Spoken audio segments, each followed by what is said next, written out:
Namaskar. Today we will see the abducent nerve. The abducent is the sixth cranial nerve. It shows certain peculiarities. It has longest intracranial course out of all cranial nerves.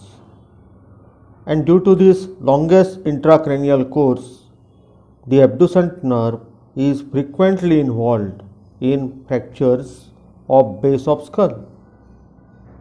The abducent nerve palsy is a common manifestation of increased intracranial pressure. The abducent nerve shows two bends. It changes the direction 3 times.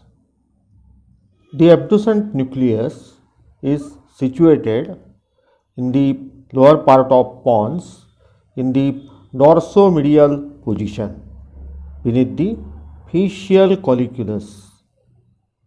The abducent nucleus is curved by the internal genu of the facial nerve, and this facial nerve, the internal genu of facial nerve curving around the abducent nucleus, forms a swelling on the dorsal side of the pons in the floor of fourth ventricle, and this swelling is called as facial colliculus.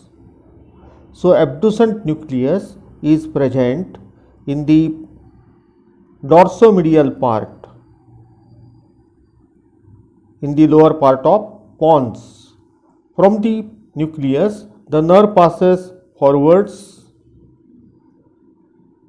It passes through the medial lemniscus, the trapezoid body, and the basilar part of pons.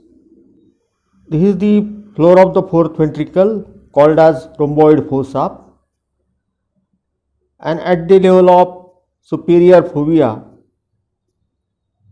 lies the swelling called as facial colliculus. The abducent nerve comes out from the pontomedullary junction. This is the pons and this is medulla. The abducent nerve comes out from pontomedullary junction at the upper end of the anterolateral sulcus. Anterolateral sulcus lies between pyramid and olive.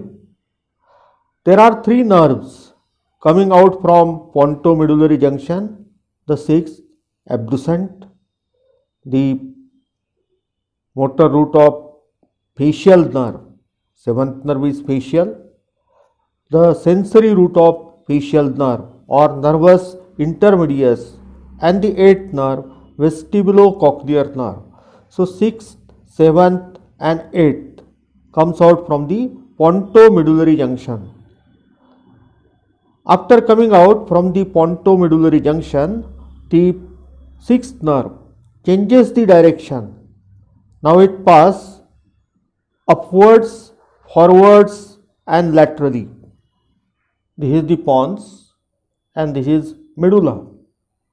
The 6th nerve comes out from the pontomedullary junction and then it passes upwards, forwards and laterally. It passes through the pontine cistern or cisterna pontis. In the pontine cistern, the abducent nerve is usually dorsal to the anterior inferior cerebellar artery. At the level of dorsum silli of the sphenoid bone, the 6th nerve crosses the sharp superior border of the petrous part of temporal bone. Here it lies beneath the petrosphenoid ligament, and after crossing the superior border of the petrous part of temporal bone, the 6th nerve enters in the cavernous sinus through its posterior end, and here it changes the direction again. Now it passes forward. This is the cavernous sinus. This is the internal carotid artery. In the cavernous sinus, the abducent nerve is first lateral and then infralateral to the internal carotid artery.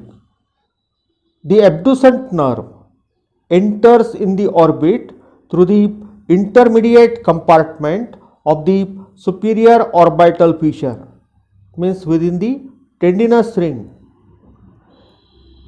Here it is infralateral to the two divisions of oculomotor and nasociliary nerve.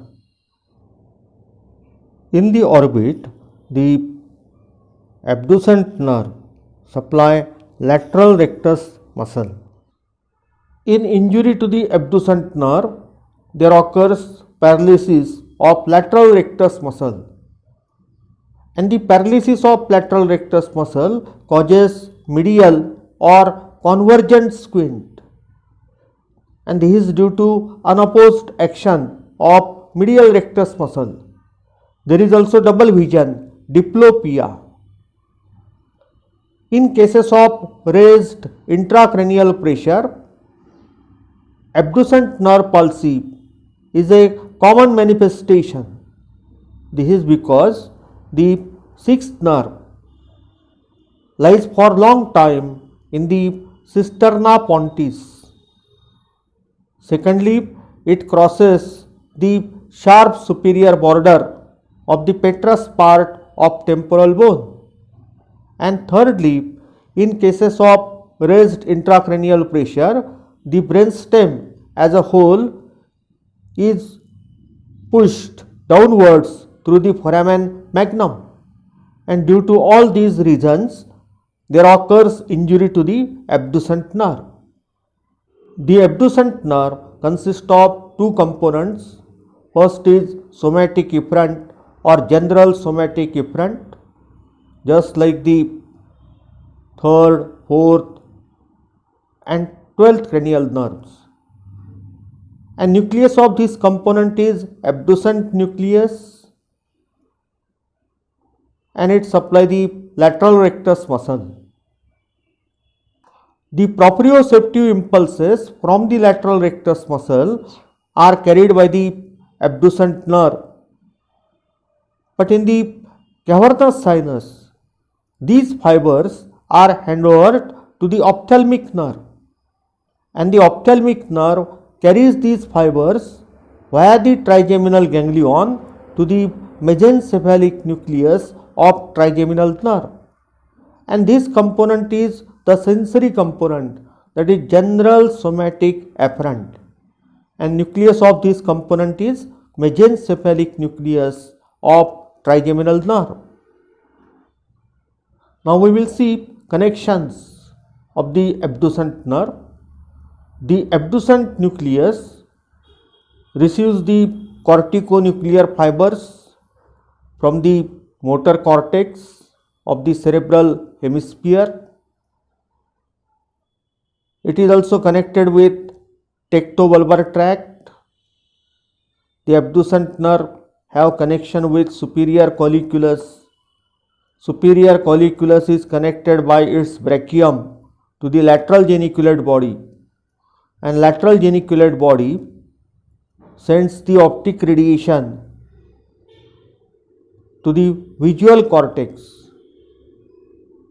In this way, the abducent nerve is connected with visual cortex, and this connection is important for visuoprotective reflexes.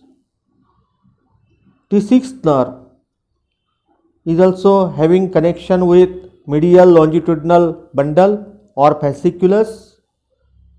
This bundle connects the third, fourth, sixth and eighth cranial nerves, and it is responsible for coordination between the movements of various muscles of the eyeball. In the cavernous sinus, the abducent nerve handovers the sensory fibers carrying the proprioceptive impulses from lateral rectus muscle to the ophthalmic nerve, And secondly, again in the cavernous sinus, the abducent nerve receives the sympathetic fibers from the sympathetic plexus around the internal carotid artery. Thank you.